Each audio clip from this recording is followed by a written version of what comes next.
Assalamualaikum warahmatullahi wabarakatuh. Halo Dunsana Info Sumbar, ketemu lagi dengan saya Febri Anita Sari di Peta Isu. Dan hari ini tema kita adalah emergensi antara maut dan prosedural. Nah, tema kita hari ini berangkat dari kasus yang belakangan ramai diperbincangkan di media sosial. Salah satunya yaitu tentang seorang pasien yang meninggal dunia karena diduga ditolak oleh IGD dari Rumah Sakit Pemerintah Kota Padang, yang ini menimbulkan pertanyaan besar di masyarakat bahwasanya mengapa dalam kondisi darurat nyawa masih bisa dikalahkan oleh prosedur.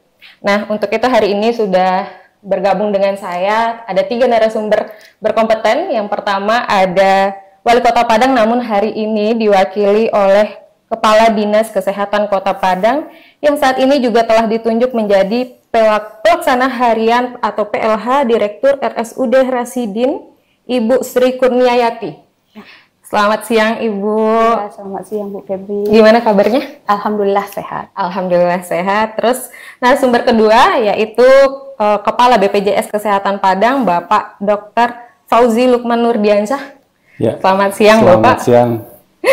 Kemudian ada yang ketiga, Kepala Ombudsman Sumatera Barat, Bapak Adel Wahidi. Ya. Selamat siang, Selamat Pak. siang. Assalamualaikum warahmatullahi wabarakatuh. Waalaikumsalam warahmatullahi wabarakatuh.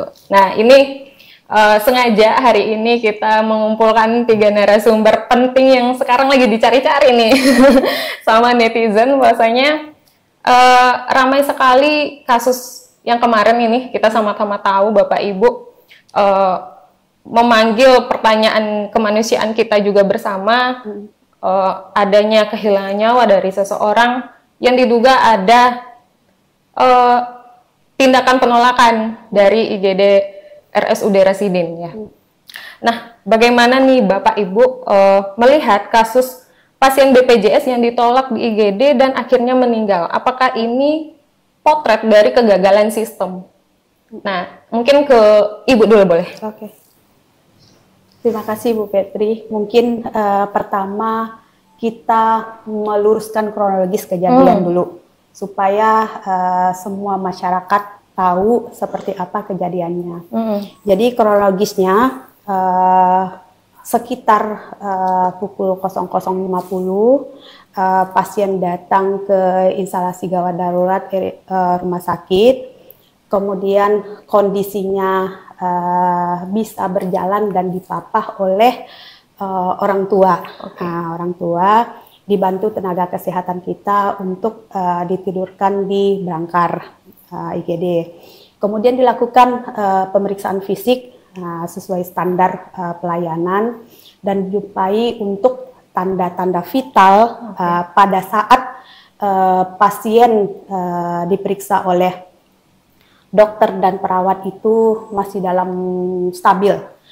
Berarti kalau kita lihat itu tekanan darah, pernafasan, nadi, bahkan saturasi oksigennya masih dalam batas normal kalau kita lihat. Kemudian selain pemeriksaan fisik, ditanya juga oleh kawan-kawan di IGD keluhan. Keluhan pasien pada saat itu, kemudian riwayat penyakit sebelumnya ataupun riwayat penyakit keluarga. Sehingga dari informasi yang sama-sama kita sudah tahu, tegak diagnosa bahwa pasien tersebut infeksi saluran pernapasan akut. Itu kronologis pelayanan yang sudah kita laksanakan di IGD. Berarti setelah didiagnosa ISPA berarti ya Ibu ya? Iya benar. ISPA, kemudian pasien disarankan untuk dirawat inap atau pulang atau bagaimana? Ya, kalau kita tahu pelayanan di IGD dengan ISPA harusnya memang rawat jalan. Jadi memang pasien disarankan untuk mendapat pelayanan di FKTP, fasilitas pelayanan tingkat pertama, bisa di puskesmas maupun di klinik. Tapi dengan kondisi pasien yang datang dengan sesak nafas, apakah itu perlu diberikan bantuan secara oksigen bantuan atau bagaimana kalau dari prosedurnya sendiri seharusnya? Maaf Bu, pasiennya kalau misalnya kita lihat pernapasannya masih dalam batas normal. Jadi pasien kondisi datang ke RSB itu pernapasannya masih dalam batas normal. Nah, tidak ada dari pemeriksaan fisik pasiennya sesak nafas. Berarti tidak masuk dalam kategori emergensi? Pada saat diperiksa di RSUD tidak masuk dalam kategori emergensi. Pada saat datang itu ya Bu ya? Pada saat datang. Akhirnya dari pihak tenaga medis menyarankan untuk rawat jalan. Iya, berarti dipulangkan malam itu? Iya, dipulangkan. Berarti pemeriksaan kurang lebih 1 jam. Lebih, iya. 1 jam berarti selama di IGD berarti ya? Selama di IGD. Selama penanganan di IGD itu ditanggung BPJS atau bagaimana Pak? Bu? Sesuai dengan aturan, mungkin nanti Dr. Fauzi lebih menjelaskan terkait dengan penanganan IGD. Kalau misalnya kita bicara IGD, instalasi gawat darurat, berarti yang akan kita layani di sana yaitu kegawat daruratan medis, itu yang akan kita layani. Jadi untuk diagnosa ISPA kategorinya bukan kegawat daruratan medis. Berarti malam itu pihak keluarga pasien membayar biaya pengobatan? Tidak ada bayar. Oh, tidak ada bayar. Berarti hanya diperiksa kemudian dinyatakan didiagnosa sebagai ISPA kemudian dipulangkan. Dianjurkan untuk berobat keesokan harinya ke puskesmas. Oke, siap. Maupun ke klinik. Baik. Saya coba ke Pak Lukman. Pak Fauzi apa Pak Lukman? Fauzi aja. Ya. Pak Fauzi, di sini kan peserta BPJS ya, KIS. Mendapat seperti penolakan kalau dari pengakuan dari ini ya keluarga ya, bahwasanya ada mendapat penolakan ketika ke IGD RSUD Residen. Dari pihak BPJS sendiri bagaimana pesertanya ketika ditolak di IGD? Karena pasien dan keluarga merasa emergensi karena nggak mungkin malam-malam berobat ke IGD gitu. Baik, terima kasih Mbak Febri ya. Yang pertama tentunya kita bela sungkawa atas wafatnya almarhumah Desi. Semoga beliau husnul khotimah, diterima di sisi Allah Subhanahu wa taala.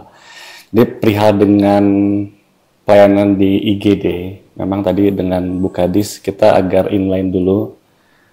Kalau merujuk ke ketentuan yang siogianya kan IGD ini gawat dan darurat ya. Artinya kalau kita bicara IGD, siogianya mengikut juga regulasi yang mengatur ini pelayanan untuk kasus yang sifatnya gawat dan darurat. Artinya perlu penanganan segera. Kalau tidak segera, maka ada sifatnya komplikasi yang mungkin buruk. Seperti itu kan. Itu yang pertama. Lalu yang kedua, memang kalau bicara tentang ketentuan gawat darurat, ada Permenkes 47. Itu yang mengatur ada beberapa rambu-rambu yang sifatnya rujukan sebagai penentuan kasus ini masuk atau tidak ke gawat darurat. Dan memang secara akhir tetap judgementnya memang kompeten di dokter DPJP. Artinya rulesnya itu sudah ada, namun sifatnya generik. Jadi kalau beberapa mungkin sempat diangkat harus panas 40 derajat baru dianggap emergensi, itu tidak ada di statement PMK tersebut. Kalau boleh kita ambil kasus, contoh kasus pasien mungkin DHF, demam berdarah. Hari kelima masuk ke IGD, pasti dia udah nggak demam tinggi lagi kan? Iya. Malah dia mungkin turun suhunya. Betul. Kalau kita mengacu ke ketentuan, ada yang namanya kan faktor hemodinamik peserta pasien, itu dapat dianggap sebagai case juga gawat darurat. Jadi yang kedua kami memang kembali pastikan untuk statement ataupun mungkin asumsi yang harus panas sekian derajat dan lain-lain itu memang tidak ada ketentuan yang mengatur seperti itu. Adapun yang sebagai kita jadikan rujukan PMK 47 itu sifatnya generik, ada beberapa rambu-rambu emergensi dan di akhir memang judgement ini klinis. Dokter yang punya wewenang dalam hal penentuan case-nya masuk atau enggak ke gawat darurat. Itu pun yang kami jadikan sebagai dasar untuk nantinya verifikasi, seperti itu. Berikutnya untuk kasus gawat darurat, memang PR kita ini kan antara judgement dokter dengan persepsi ya. Iya. Artinya kan ini yang kadang tidak ketemu ya.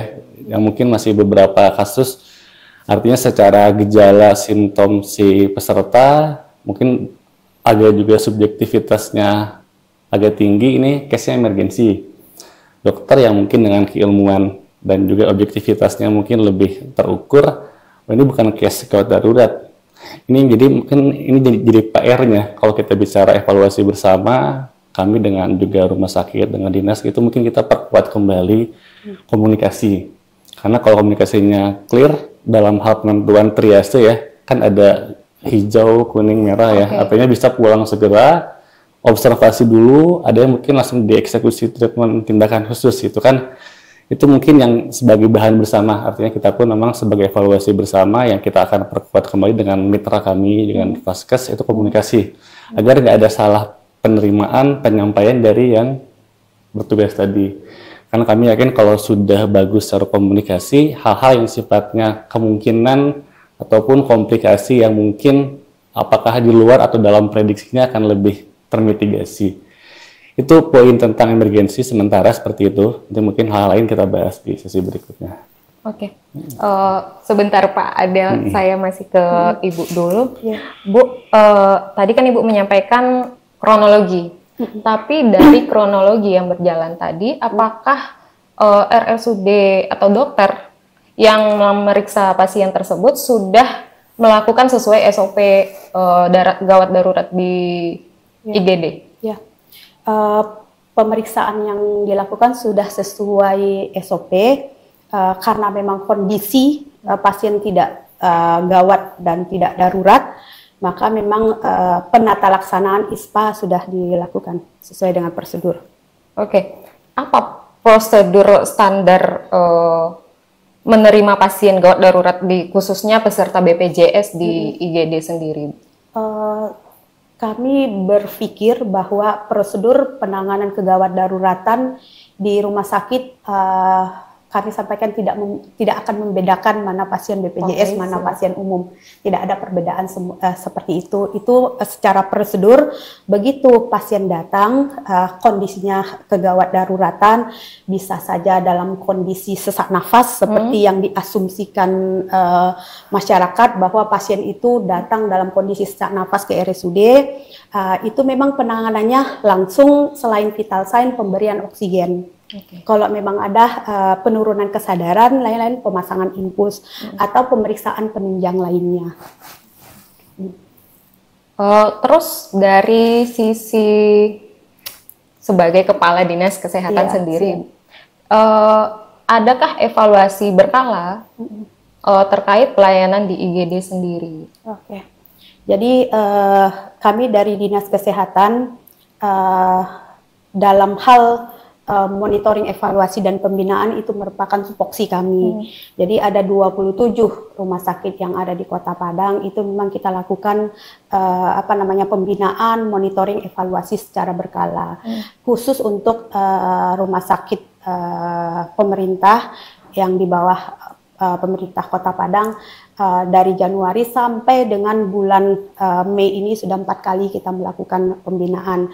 Jadi kita lakukan pembinaan, monitoring, evaluasi secara keseluruhan, baik dari izin operasional, karena setiap akhir tahun kita bersama dengan BPJS akan turun ke lapangan melaksanakan credentialing, melihat apakah puskesmas ada izin operasional secara manajemennya, kemudian untuk SDM-nya, SIP, STR yang masih berlaku, khusus untuk kawan-kawan di IGD maupun ruangan-ruangan lain, apakah penempatannya sesuai dengan kompetensi, kemudian yang paling penting kita lihat masing-masing pelayan apakah sudah mempunyai standar operasional prosedur masing-masing, sampai dengan mutu pelayanan yang dilakukan oleh rumah sakit merupakan tanggung jawab kita untuk melakukan pembinaan, kemudian evaluasi dan monitoring.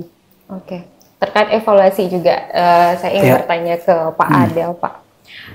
Bagaimana Bapak melihat, apakah di sini ada maladministrasi mungkin yang terjadi antara BPJS dengan pihak IGD sendiri yang mungkin dinilai, karena banyak sekali ya Bu ya, eh, pasien yang dia menganggap dirinya emergensi, pasien yang keluarganya menganggap emergensi, tetapi dari penilaian medis ternyata belum masuk emergensi, kemudian tidak di-cover oleh BPJS. Nah, ini seperti apa Bapak melihatnya, Pak?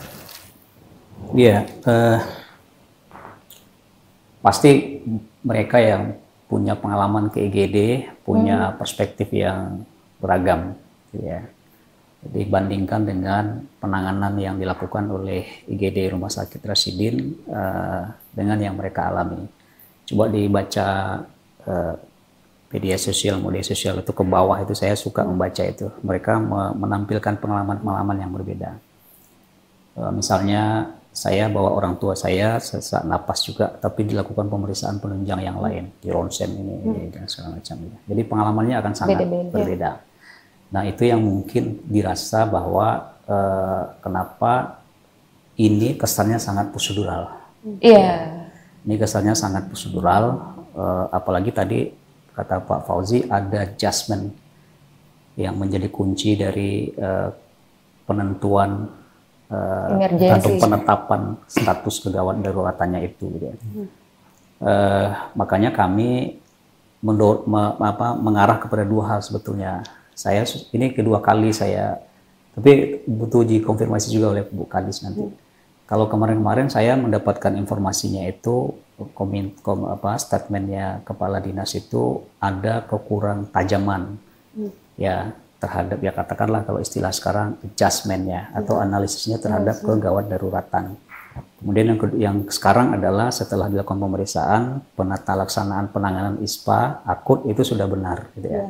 Nah, ini yang sebetulnya perlu kita uji sama-sama. Makanya dari kemarin saya mintanya yang uji itu jangan kepala dinas. Maksud saya statement kepala dinas itu jangan, kalau bisa berdasarkan uji komite mediknya, berdasarkan audit medisnya. Nah, sampai sekarang kan sebetulnya tim komite medis dari rumah sakit ini belum mengumumkan. Kemarin kami ketemu masih bekerja kira-kira 60% sampai 70%. Dalam 1-2 hari selesai. Atau jangan-jangan yang disampaikan oleh Bu Kadis tadi itu sudah hasil atau kesimpulan dari komite medis. Karena ini kan sifatnya tadi itu ada adjustment, kita tidak bisa bikin perspektif yang sama dalam hal ini karena kompetensi kita berbeda.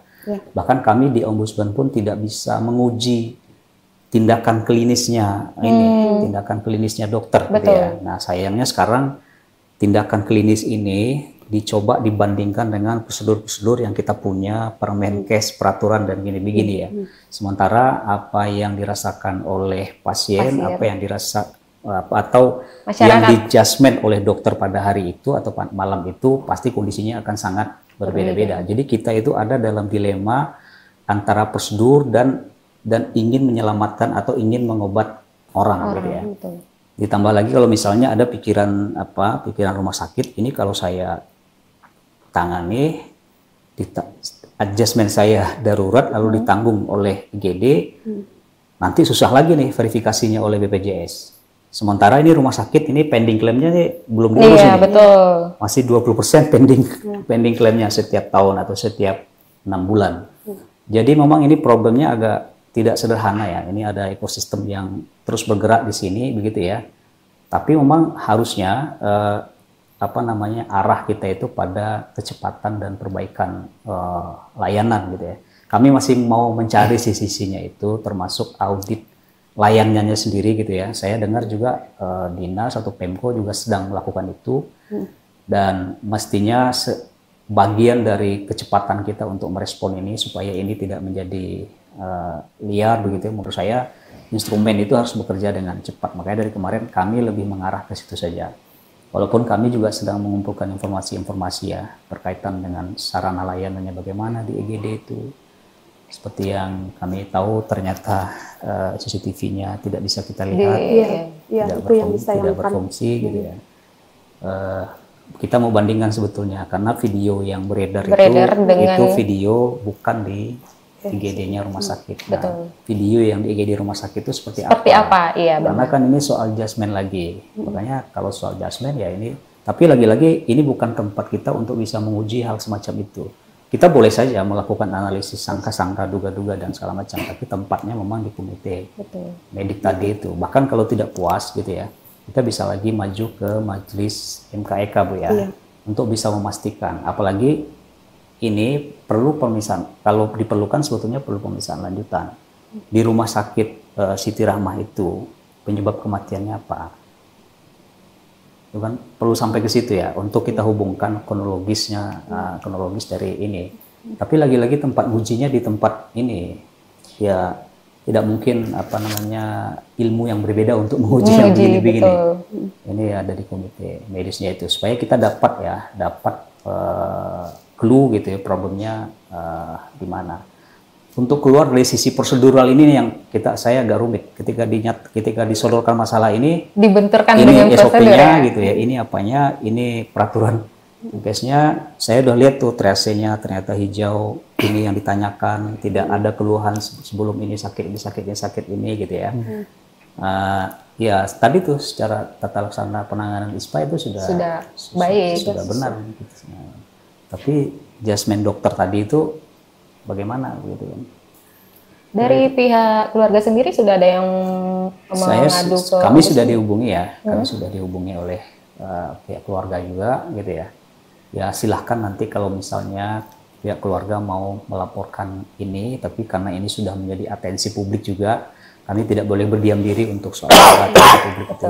Oleh karena itu dari kemarin kami sudah kumpulkan informasi, tapi informasi ini belum bisa kita simpulkan apa-apa, karena semua prosedur yang di rumah sakit sedang kami dorong untuk berjalan. Di antaranya ada audit medis tadi, kemudian juga audit terhadap layanan gitu yang sedang kawal itu. Tapi yang banyak sekali disampaikan juga oleh masyarakat, bahkan dari nakes sendiri yang masuk ke dalam kolom komentar Infosumber nih Bapak Ibu, ada semacam tekanan dari, nggak tahu nih apakah dari BPJS atau dari rumah sakit sendiri. Jadi kita ingin bertanya, apakah pihak rumah sakit pernah mengalami kekhawatiran soal klaim BPJS untuk kasus gawat darurat?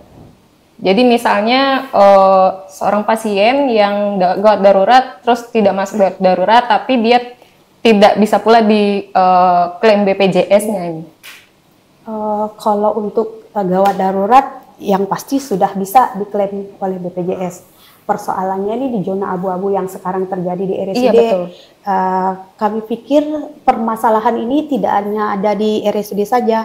Semua rumah sakit pasti akan mengalami hal yang sama seperti yang dialami oleh RSUD. Apabila kondisi pasiennya tidak masuk dalam kategori gawat darurat, bagaimana penelaksanaannya? Siapa yang akan bertanggung jawab? Karena apa?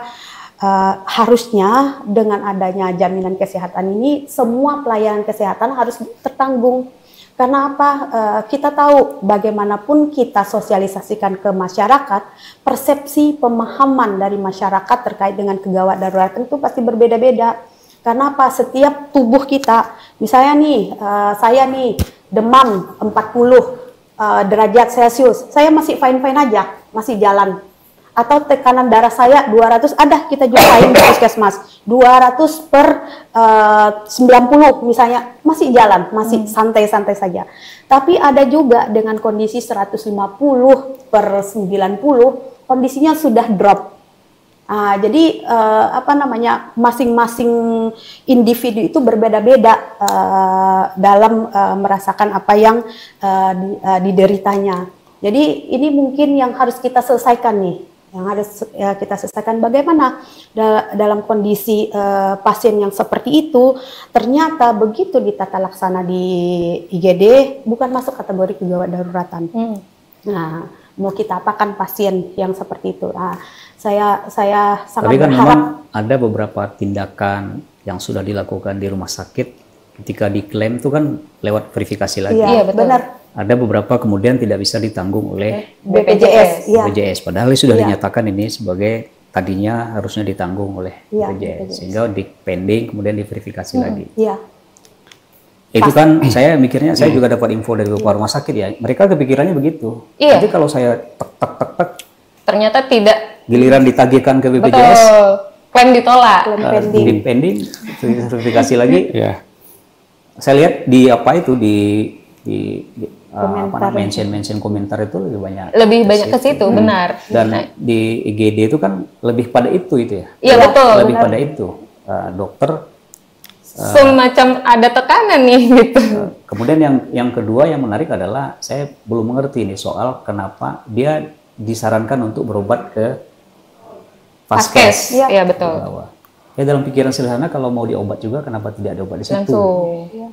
Nah ini mungkin soal tata laksana penanganan gimana dari Pak BPJS. Menambahkan ya, memang kalau secara kasus kita di Kota Padang ini ada kurang lebih 20 ribuan yang kasus yang lewat jalur emergensi IGD.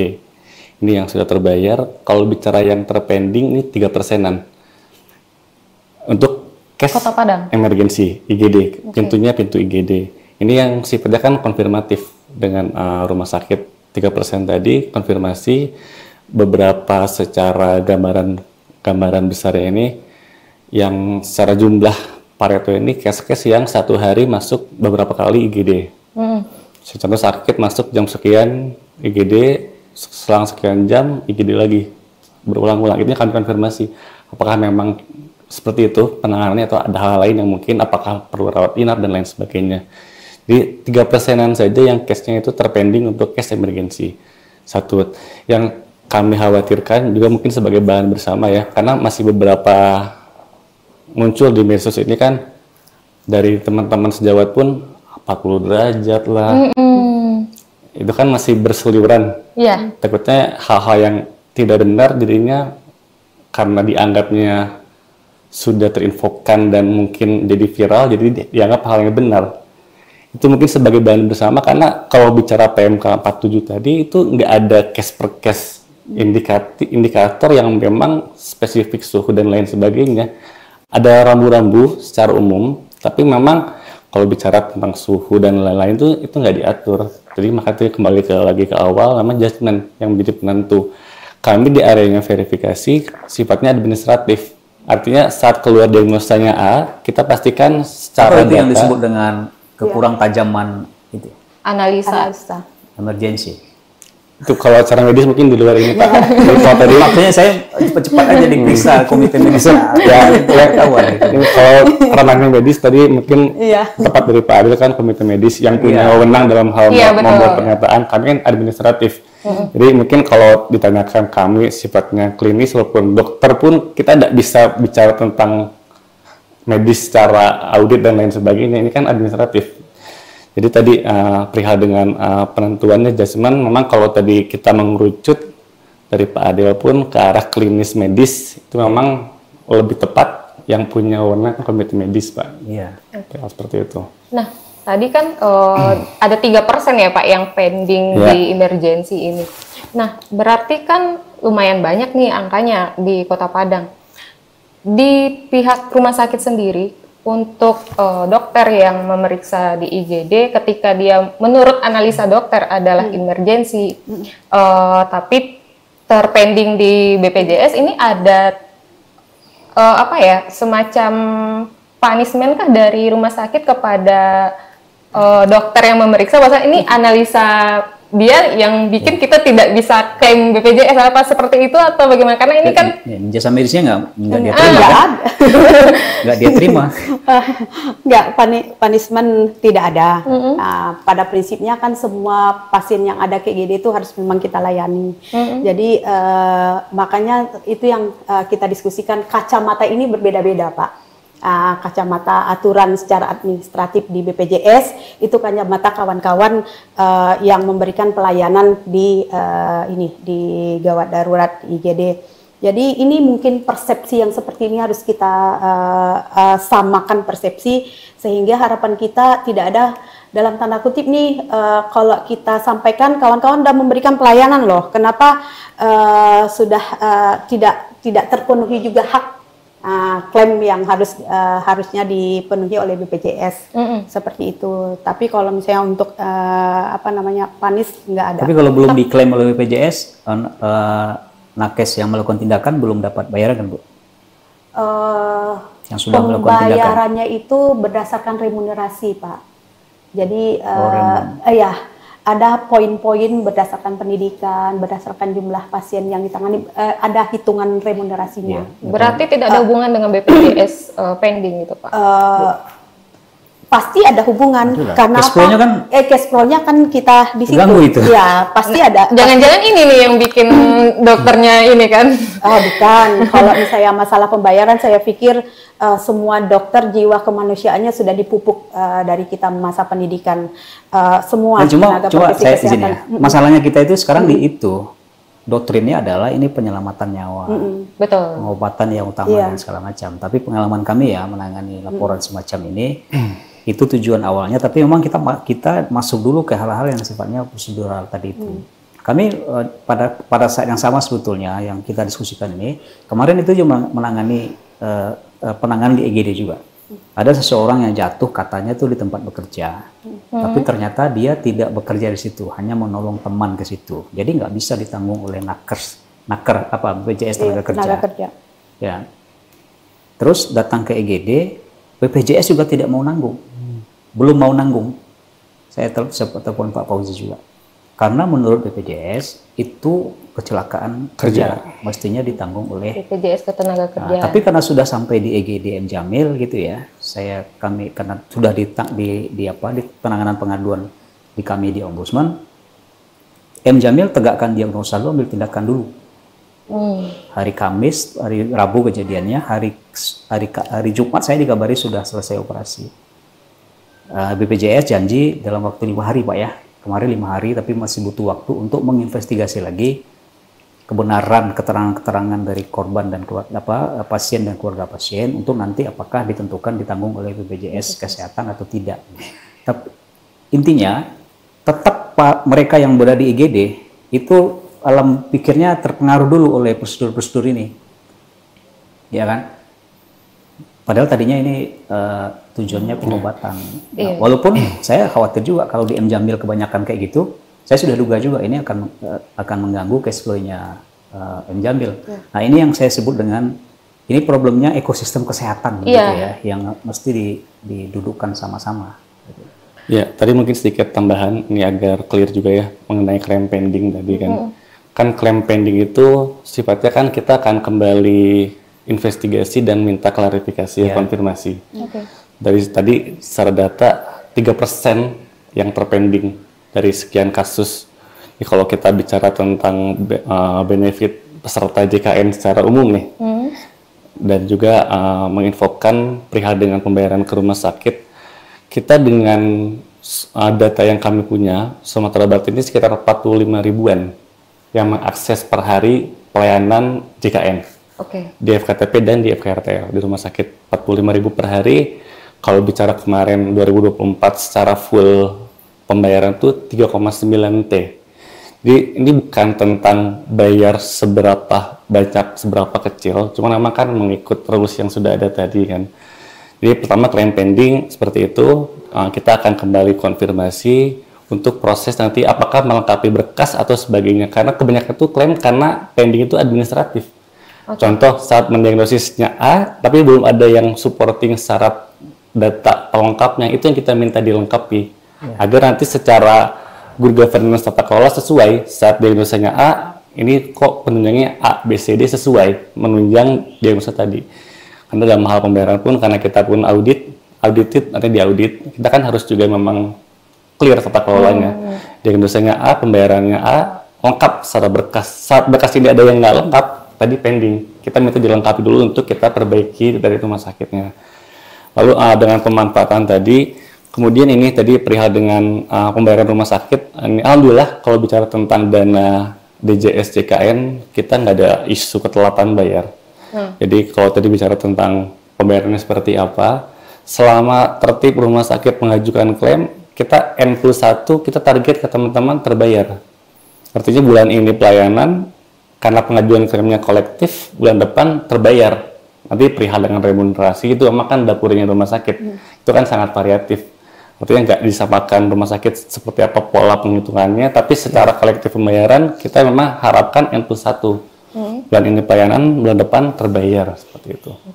Tapi kalau dalam kondisi darurat, dalam kasus darurat, adakah kebijakan bahwa dari BPJS sendiri bahwa klaim tetap dibayar meski tidak lengkap administrasinya? Ya, tadi itu bicara tentang kelengkapan berkas, karena kami kan verifikasi administratif. Artinya yang tertuang dalam pengajuan berkas dibuktikan dengan bukti penunjangnya. Jadi dari 3%-an tadi itu kan yang tidak lengkap, yang kita minta konfirmasi kembali. Cuman tadi yang saya khawatir di awal itu kan komunikasi ya, artinya kalau teman-teman nakes pun masih beranggapan harus 40 derajat sebagai case emergency, itu kan ada yang salah.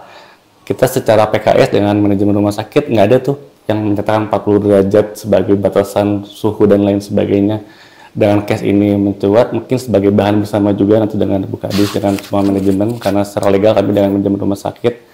Artinya proses penyamaan ini ya, persepsi dari mulai BPJS manajemen dan terutama di layanan depan itu memang nggak ada yang miss. Takutnya dengan adanya miss secara komunikasi, hal-hal yang mungkin salah karena masif terinfokan, jadinya nggak sama saat penanganan tadi kan. Itu sih sebagai titik yang kita mungkin sebagai bahan bersama juga. Tapi dalam kondisi, balik lagi dalam kondisi darurat nih Bapak Ibu, baik dari rumah sakit maupun BPJS, kalau dalam kasus darurat, apakah masalah administrasi ini tetap menjadi bagian yang terdepan untuk memberikan pelayanan terhadap pasien? Harusnya tidak ya, karena kalau kita komit dengan Undang-Undang Kesehatan pun 17 kan 2023 ya, itu kan memang idealnya saat masuk emergensi, gawat darurat itu kan pelayanan baru penjaminan gitu ya. Artinya karena kita ngejar waktu ya. Kalau kita bicara yang true emergency, yang terutama yang merah mungkin secara triase kan, ini kan mengejar waktu. Kalau sekian waktu dihabiskan untuk sifatnya penjaminan, nanti khawatir lewat golden time di depan tadi kan. Kalau untuk komitmen kita mungkin akan kembali perkuat, artinya untuk case-case terutama yang sifatnya emergency, secara alur pelayanan penjaminan. Dan itu sih mungkin sebagai bahan bersama kita juga. Kalau komitmen dari rumah sakit sendiri dalam pelayanan darurat ketika pasien tanpa administrasi lengkap bagaimana? Iya, memang harus langsung dilayani kalau dalam keadaan darurat. Jadi sebenarnya pendaftaran di IGD itu belakangan sebenarnya. Jadi begitu pasien datang itu memang harus ditangani kalau memang pasien di IGD. Berbeda dengan pasien di poliklinik. Kalau poliklinik administrasi dulu baru dilakukan pelayanan. Tapi kalau di IGD pelayanan dulu, administrasinya belakangan. Oke, berarti sudah satu visi nih ya, sudah sama bahwasanya untuk darurat administrasi bisa dikesampingkan dulu. Yang penting nyawa dulu gitu ya Bapak Ibu ya. Oke, dari sisi Dinas Kesehatan sendiri Bu, seperti apa Dinas Kesehatan menjembatani antara rumah sakit, BPJS dan masyarakat sendiri dengan polemik ini? Iya, ini viral, cukup kita dari Dinas cukup terkejut dengan kondisi yang ada di sini. Jadi untuk kasus ini memang begitu kita dapat informasi, kita langsung komunikasikan dengan rumah sakit, duduk sama kita, terus kita lihat SOP yang pasti apapun persoalan di pelayanan kesehatan itu pasti kita lihat administrasinya SOP, apakah kawan-kawan patuh dalam menjalankan SOP, itu merupakan backup dan perlindungan untuk kawan-kawan dalam memberikan pelayanan. Kemudian kita diskusikan terkait dengan kasus ini karena memang desakan dari publik itu memang harus mendapatkan informasi selanjutnya, dan kita komunikasikan juga dengan BPJS dengan kondisi-kondisi yang ada sekarang ini. Ini merupakan pembelajaran untuk kita semua bahwa kami dari Dinas Kesehatan memang harus melakukan evaluasi berkala. Sebenarnya selama ini pun kita selalu duduk sama dengan rumah sakit maupun dengan BPJS terkait dengan pelayanan-pelayanan yang dilakukan oleh rumah sakit. Jadi kasus ini menjadi pengalaman penting untuk kita, bagaimana kita lebih mengevaluasi lagi pelayanan, khususnya untuk pelayanan kegawat daruratan ini. Tuh.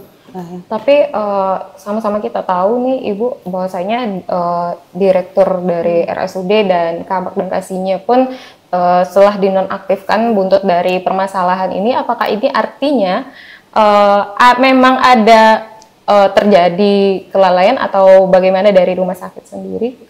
Kalau memang kondisi sekarang yang sudah disampaikan oleh Bapak Wali Kota kita itu memang kewenangan sepenuhnya oleh Bapak Wali Kota, tidak ada intervensi apapun. Itu pasti Bapak Wali Kota sudah memikirkan secara matang apa yang sudah beliau sampaikan. Tapi dari Dinas Kesehatan sendiri melihat sejauh ini pelayanan RSUD Residin seperti apa? Selama ini alhamdulillah pelayanan RSUD bagus. Saya juga serba salah nih Pak Adel menyampaikan, karena apa? Saya juga basicnya dari RSUD. Bagaimana kita selalu setiap waktu memberikan pelayanan yang baik, membenahi pelayanan baik dari sarana prasarana, SDM dan manajemen. Dan bisa kita lihat sekarang bagaimana transformasi yang ada di RSUD. Mungkin Pak Adel yang sebelum COVID nih sering bersama-sama kami, kalau dilihat bagaimana komitmen dari Pemkot Padang untuk memperbaiki layanan, bisa kita lihat dari ketersediaan SDM, sarana prasarana, peningkatan kompetensi kawan-kawan, bahkan untuk akreditasinya pun alhamdulillah akreditasi paripurna ini merupakan komitmen yang sangat besar dari RSUD maupun Pemkot Padang untuk selalu memperbaiki layanan. Dari Pak Ada, Pak, sejauh ini Rumah Sakit RSUD Residin sering mendapat aduan nggak ya dari masyarakat? Enggak sih. Kalau kita merem, kita bayangkan di RSUD 5 tahun dulu itu masih ada air tergenang. Atau 5 tahun, 7 tahun dulu ya. Iya, itu. Masih ada dokter yang ketika kita sidak itu jam layanan sudah mulai, dokternya belum datang. Nah, tapi belakangan ya secara looking kan sudah banyak membaik ya. Kami sidak di hari pertama kerja itu semua dokter tuh masuk poli bekerja itu. Poli aktif tuh ya, nggak ada dokter yang tenaga kesehatan yang nggak masuk gitu ya. Cuma di tengah upaya ini ada problem semacam ini yang lagi-lagi ini soal tadi itu soal prosedur. Saya masih menyisakan pertanyaan soal adjustment, soal ketidaktajaman analisis terhadap emergensi gitu ya. Bu Kadis tadi juga belum jawab, komite medisnya sudah selesai bekerja. Sudah selesai apa belum Ibu? Itu sudah bisa diumumkan gitu ya. Siap. Misalnya kalau nggak ketemu oleh komite medis, ayo kita ke MKEK, kenapa tidak begitu ya. Supaya ini terang gitu ya. Secara administrasi dan prosedur, berikan kami waktu lagi baik secara internal atau dari eksternal ombudsman-nya untuk memeriksa lagi SOP, standar pelayanan ataupun kompetensi yang bertugas pada malam itu dia mengantongi beberapa sertifikat yang kompetensi yang harus punya sebagai petugas IGD atau enggak. Gitu kan. Tapi dari itu sudah ada datanya di komite medis sebetulnya itu. Iya, harusnya begitu ya, Bu ya. Iya, memang begitu Pak. Tapi mohon izin lagi berproses. Kawan-kawan dalam melakukan audit, apalagi audit klinis ini memang harus betul-betul memilah dan melihat semua potensi yang ada. Karena apa? Ini penting nih, apa yang kawan-kawan dari komite medis sampaikan ini sangat penting dan bisa kita lihat nanti seperti apa gambaran pelayanan pada malam tersebut. Tapi CCTV-nya bisa dicek nggak? Itu dia, CCTV-nya ada dua sisi. Yang pertama dari depan IGD, yang kedua itu dari gedung pintu masuk kita Pak, yang dari gedung Baitur Rahmah.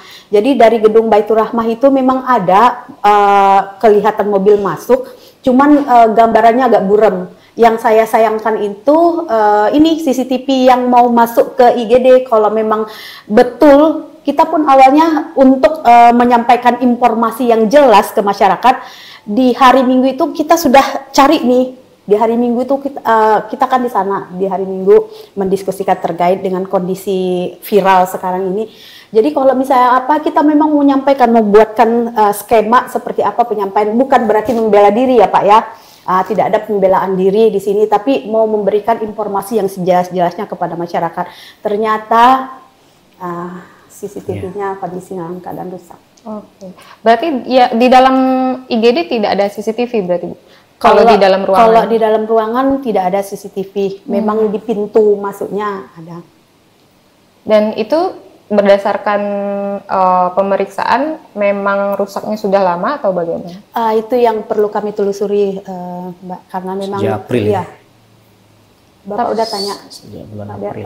Sejak bulan April. Sejak bulan April berarti ya, Pak? Iya, makanya kalau Pak Wali Kota sudah ambil sikap begitu, mungkin Pak Wali Kota juga sudah punya alasan yang sangat kuat gitu ya. Kenapa? Cuma kita tunggu saja hasil pemeriksaannya seperti apa. Tapi dokter yang memeriksa saat ini statusnya seperti apa, Bu? Status kepegawaiannya P3K dan sekarang memang kita tarik ke manajemen. Dokter yang melihat semua tim malam itu yang ada di IGD itu kita tarik ke manajemen semua. Tidak memberikan pelayanan lagi. Langsung ya. Tapi malam itu ada berapa dokter jaga yang di IGD? Malam itu 1 dokter jaga dengan 3 perawat. Pasien yang datang banyak kan? Pasien yang datang 3 orang. Itu sudah standarnya seperti itu apa bagaimana Bu? Ada perbedaan jumlah tenaga dokter yang kita tempatkan di IGD sesuai dengan perhitungan kita banyak tidaknya pasien. Jadi ada yang kalau misalnya di sore hari, kalau memang kita lihat rank rata-rata 1 bulan pasiennya banyak di sore hari, memang kita tempatkan di sore hari 2 orang atau di pagi hari. Tapi biasanya malam karena memang pasiennya sedikit, memang kita tempatkan 1 orang dokter umum dan 3 orang perawat. Itu untuk IGD-nya, tapi ada lagi nanti kawan-kawan di di kebidanan yang bekerja di bagian kebidanannya. Oke, berarti jika seandainya ada pasien yang tiba-tiba banyak, berarti ada penambahan dokter jaga nanti? Bisa, ada penambahan dokter jaga. Oke, untuk Pak Pak Fauzi, Pak, ini kan juga dari BPJS. Kita pengen tahu nih bagaimana mekanisme pengaduan peserta BPJS yang ditolak ketika di rumah sakit ini dalam kondisi darurat seperti apa? Ya, kita ada petugas PIPP rumah sakit, artinya memang yang sifatnya informasi atau keluhan. Memang kalau kita bagikan ada 2 macam nih, ada yang sifatnya administratif, ada yang sifatnya klinis. Dan dengan sudah 10 tahun lebih JKN, ini kan sudah dulu mungkin awal saling tertukar-tukar ya. Awal JKN 2014 kan masih saling tertukar-tukar mana sih ranahnya administratif, mana ranahnya klinis. Sekarang sudah hampir 10 tahun lebih, ini relatif sudah lebih kita bisa bedakan mana yang sifatnya admin, mana yang sifatnya klinis. Jadi kita memang ada tim dengan rumah sakit, ini tim terpadu. Yang sifatnya tadi penerimaan informasi ataupun yang pengaduan tadi. Berarti bisa memberikan aduan langsung? Iya, nanti kita akan inventaris mana yang ranahnya kami, mana yang ranahnya rumah sakit. Itu berjalan. Oke, sejauh ini aduan dari pasien banyak nggak? Aduan memang peserta karena BPJS. sifatnya badan publik ya, aduan memang ada. Dan kita pun dengan Pak Adel pun kadang juga diskusi hal-hal yang sifatnya aduan berulang-ulang. Kalau dari sisi kami, walaupun sudah ada komitmen di awal tahun dalam bentuk PKS, jadi masalah iur biaya, masalah penolakan karena kartu itu sebenarnya sudah ada komitmen di awal. Itu tidak terjadi saat berjalan. Cuman case per case muncul, ya kita akan terapinya kan case per case juga. Artinya kita ada proses nanti dengan RS kita diskusi kembali, lihat secara gimana kronologis dan juga hal-hal lainnya kan. Kalau untuk komitmen awal sudah ada, cuman case per case muncul itu memang masih tetap ada. Ini yang juga bahan kami evaluasi bersama juga. Oke. Kita ingin bertanya komitmen nih dari Ibu, dari Dinas Kesehatan maupun dari pihak Rumah Sakit RSUD Rasidin, komitmen terhadap pencegahan kasus yang serupa nantinya seperti apa? Tidak ada kasus viral seperti ini, kita dari Dinas Kesehatan maupun Pemko Padang selalu berkomitmen untuk melakukan pembinaan dan berkomitmen untuk meningkatkan pelayanan yang ada di Kota Padang, baik tidak hanya di rumah sakit, tapi sampai dengan fasilitas pelayanan tingkat pertama, itu puskesmas dan juga klinik. Jadi kita berharap, sangat-sangat berharap dengan pelayanan yang diberikan oleh rumah sakit, klinik maupun puskesmas itu, masyarakat Kota Padang tidak ada lagi keluhan-keluhan, apalagi keluhan bahwa tidak terlayani, kemudian tidak puas terhadap layanan di fasilitas pelayanan kesehatan. Dari BPJS sendiri? Ya, kita ada forum ya, Dok. Jadi memang kita ada forum dengan kota, artinya dengan adanya hal ini kan, ini pun sebagai inisiasi kembali. Jadi kita di forum yang akan kita lakukan, mungkin tidak hanya masalah kas emergensi saja, hal-hal yang sifatnya keluhan berulang, itu pun mungkin izin dengan ombudsman kita koordinasi kembali. Kita inginnya kan lebih ke arah kausatif ya, artinya kalau bicara case per case muncul, harapan bersama selaku kita stakeholder, ini kan inginnya kan terapinya kausatif ya, agar memitigasi terus terulang dan terulang kembali.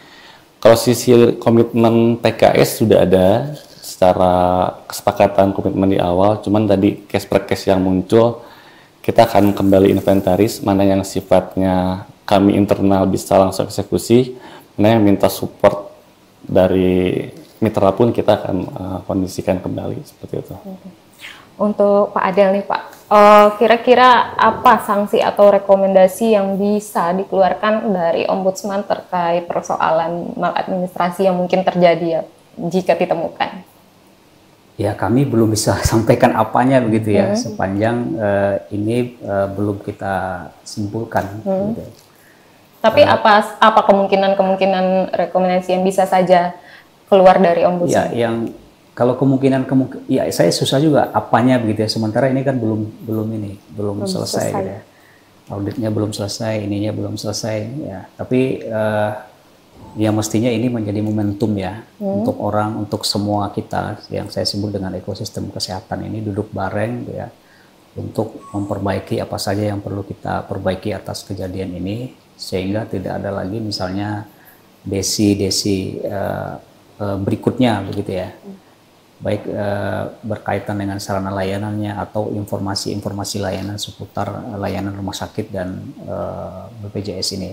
Saya kira Dinas Kesehatan atau Wali Kota Padang pasti seperti sudah dinyatakan ya akan melakukan evaluasi yang menyeluruh terhadap pelayanan kesehatan di rumah sakit secara keseluruhan ya, dan inilah waktunya kita untuk berbenah atau memperbaiki. Ada sisi-sisi yang saya sebut tadi itu soal adjustment dokter, soal ketidaktajaman, soal pending claim ini, soal kehati-hatian dokter menentukan ini, khawatir nanti tidak diklaim. Nah, itu harus bareng ya dengan misi bahwa ini penyelamatan apa. Berarti Bapak menilai ada urgensi revisi regulasi terhadap pelayanan IGD untuk mempertegas azas bahwa keselamatan jiwa ini adalah hukum tertinggi.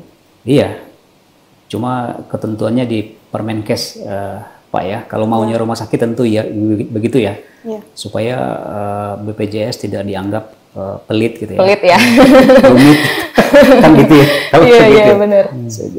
Tapi saya mengerti BPJS ini juga dia harus patuh juga pada peraturan-peraturan yang dibuat begitu ya. Tadi itu bagaimana kita menemukan titik temu lah ya antara kecepatan kita, ketepatan kita melakukan layanan atau keadilan dalam pelayanan itu gitu ya, dihadapkan dengan prosedur-prosedur yang administratif yang sepertinya itu harus dipenuhi ya. Nah, diskusi ini kan soal itu ya. Iya, betul. Tiba-tiba penyelamatan nyawa itu dibenturkan dengan prosedur. Karena katanya yang semacam ini tidak bisa tidak darurat, sehingga tidak perlu dirawat, sehingga tidak ditanggung juga oleh BPJS, sehingga pulanglah dulu nanti dirawat di Paskes utama. Itu artinya kan kalau nanti dirujuk baru ditanggung oleh BPJS gitu ya. Gitu. Oke, sebelum talk show ini jalan, jadi kita sudah melemparkan sesi diskusi dengan Dunsana Info Sumber, Bapak Ibu. Jadi kita menampung pertanyaan dari netizen dan kita akan membacakan beberapa saja dari netizen yang lumayan banyak masuk ke Info Sumber. Ini dari @itspwr94, izin bertanya Bapak Wali Kota, mungkin ini diwakili dengan Ibu ya Bu ya. Yang terhormat dan Kepala BPJS Kesehatan Padang, mohon dijelaskan 144 penyakit yang tidak dapat dirujuk ke rumah sakit agar tidak terjadi simpang siur di masyarakat. Oke, kalau niatnya biar bisa ditangani di Vaskes 1 dahulu. Tapi seperti yang banyak kita ketahui, tidak semua puskesmas khususnya di Padang buka 7 hari dan 24 jam ready. Begitu juga dengan klinik utamanya. Jadi kalau misalkan pasien kejang demam di minggu malam dan Vaskes 1 mereka tidak buka, mereka harus kemana? Sedangkan ke IGD rumah sakit juga nggak bisa pakai BPJS-nya. Nah ini yang banyak banget juga dirasakan. Ini gimana nih Bapak Ibu? Ya, kalau memang kasusnya kejang demam itu kan sudah masuk gawat darurat, emergensi, langsung saja ke rumah sakit, pasti langsung ditata laksana. Nah, jadi aturan 144 diagnosa yang menjadi kompetensi dari FKTP itu klinik dan puskesmas itu merupakan aturan dari kementerian. Jadi memang usaha yang kita lakukan itu menambah sarana prasarana disesuaikan dengan 144 kompetensi itu dan meningkatkan kompetensi dari dokter dan tenaga medis kita di puskesmas maupun di klinik. Ini usaha ini sudah sering kita lakukan pelatihan-pelatihan, kemudian kita anjurkan juga masing-masing, kalau khususnya di puskesmas ya, kita buatkan perencanaan siapa saja yang harus skala prioritas yang mendapatkan pelatihan. Tidak hanya pelatihan bersertifikat, on job training juga yang kerjasama dengan dokter spesialis sering kita lakukan. Kadang-kadang kegiatan kita juga disupport oleh BPJS. Jadi kalau kasus emergensi kejang demam itu memang langsung ke rumah sakit, bisa langsung ditangani. Oke, kalau dari BPJS gimana? 144 ini kan kolegium ya yang memang menentukan kompetensinya dokter di FKTP seperti itu. Tentunya melihat Sarpras dan SDM secara kompetensi. Yang kami lakukan dengan Dinkes juga, kita tiap tahun kan credentialing. Itu pun sebagai salah satu tools melihat secara Sarpras kesesuaian tadi. Artinya kalau kita checklist ada hal yang kurang kan kita harapkan dapat disesuaikan juga. Tadi dengan Bu Kadis kita dengan kompetensi ini kan memang beberapa hal perlu kita ulang. Kita ada mentoring spesialis dok ya, artinya kita pun dengan dinas berkolaborasi mengundang dokter spesialis tertentu. Ini sesuai kebutuhan. Kita mengulang dan ber-SKP, artinya harapannya tadi merefresh hal-hal yang sifatnya mungkin kompetensi tadi. Tentunya harapannya semakin ideal secara kompetensi dan secara sarpras, artinya 144 tadi bisa optimal di FKTP juga, seperti itu. Oke. Terus ada lagi nih, kita baca 2 pertanyaan aja boleh ya. Mengapa BPJS tidak memiliki jalur fast track atau grace policy untuk kasus ambigu antara prosedural dan emergensi? Ini gimana nih Bapak? Sebenarnya tadi yang Pak Adel angkat karena kami kan mengikut regulasi yang berlaku. Jadi kalau kita bicara mitigasi resiko berulang, ada yang sifatnya dalam kendali daerah, ada yang sifatnya kan mungkin di luar kendali daerah secara ketentuan. Tentang hal-hal yang sifatnya tadi emergensi, kita agak digilus sedikit ya. Kita nggak bicara secara kos rupiah ya, karena kalau kita bicara kos rupiah, kalau secara ketentuan membolehkan dan memang dibolehkan case-case yang memang kita anggap agak ekstrim lah. Case emergensi, gangguan jantung harus pasang ring. Mohon maaf, dengan pembayaran 1 kali pun di muka dan langsung aktif, itu kita cover seluruh. Dengan 35.000, mohon maaf, kelas 3, dari mulai dia emergensi sampai dia ke jantung, intervensi harus pasang ring. Selama memang aturannya membolehkan, kita nggak akan melarang, itu boleh. Karena kita tadi bicara tentang sosial asuransi kan mengikut yang mengatur regulasi yang ada kan seperti itu. Adapun hal-hal yang tadi masukkan, artinya apakah merubah regulasi tentang emergensinya, PMK-nya, kan itu kan sifatnya tereskalasi ya. Artinya kalau memang sekarang sedang dikaji tentang rules secara aturan teknisnya JKN, itu mungkin sebagai masukan di level eskalasi gitu kan. Karena kalau di daerah, kalau kita bisa pisah-pisah, yang domainnya kami, kita akan coba optimalkan secara daerah, secara cabang, yang memang rules-nya sudah teratur dalam Permenkes dan yang sifatnya eskalasi, kan kita pun akan eskalasi juga seperti itu. Oke, siap. Terakhir mungkin dari Bapak Ibu ada yang ingin disampaikan kepada petugas tenaga medis, masyarakat, atau yang masih mungkin ambigu di sini, mungkin ada yang ingin diperjelas, Bapak Ibu boleh silahkan kesempatan. Iya. Jadi kalau kita bicara pelayanan kesehatan, otomatis yang sangat berperan aktif itu SDM kesehatan. Jadi untuk pelayanan kegawat daruratan yang ada di rumah sakit, kita harapkan tuh kawan-kawan yang berdinas di IGD betul-betul memberikan pelayanan terbaik untuk masyarakat, dan perlu kami sampaikan bahwa bukan untuk pembenaran diri bahwa pelayanan yang dilakukan di RSUD itu tidak ada menolak pasien. Ini harus kami tegaskan, tidak ada penolakan pasien dilayani sesuai dengan prosedur yang ada di rumah sakit, dan pasien dalam pulang dengan kondisi memang stabil. Itu yang kami sampaikan, dan harapan kita ke depan ini pelayanan akan selalu kita evaluasi, dan kita minta kepada seluruh rumah sakit itu menempatkan tenaga yang ada di IGD itu sesuai dengan kompetensi, sehingga tidak terjadi lagi hal yang seperti ini. Mari Pak. Ya, jadi secara prinsip evaluasi hal yang rutin kami lakukan, dan dengan adanya ini mungkin semakin booster juga ya kita dalam hal evaluasi bersama.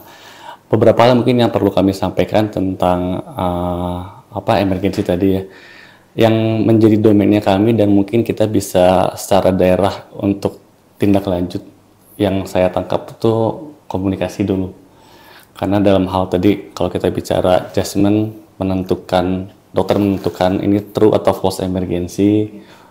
Kalau gini, seandainya nih semua kasus ke emergensi, ke IGD semua nih, kita bayangkan bersamaan datang 2 orang nih, ini yang true, ini yang false. Kalau kita nggak bisa sioginya membedakan case mana emergensi yang masuk IGD, nanti malah secara mutu pun akan terganggu. Fungsinya IGD ini kan untuk case-case yang sifatnya gawat darurat. Kalau kita tidak bisa bersama secara ekosistem tadi mengklirkan tentang area mana emergensi, mana yang bukan, nanti IGD akan jadi puskesmas raksasa. Nanti case-case yang sifatnya mungkin selesai di FKTP akan masuk ke IGD. Kalau bicara tentang mutu, itu malah akan mengganggu juga.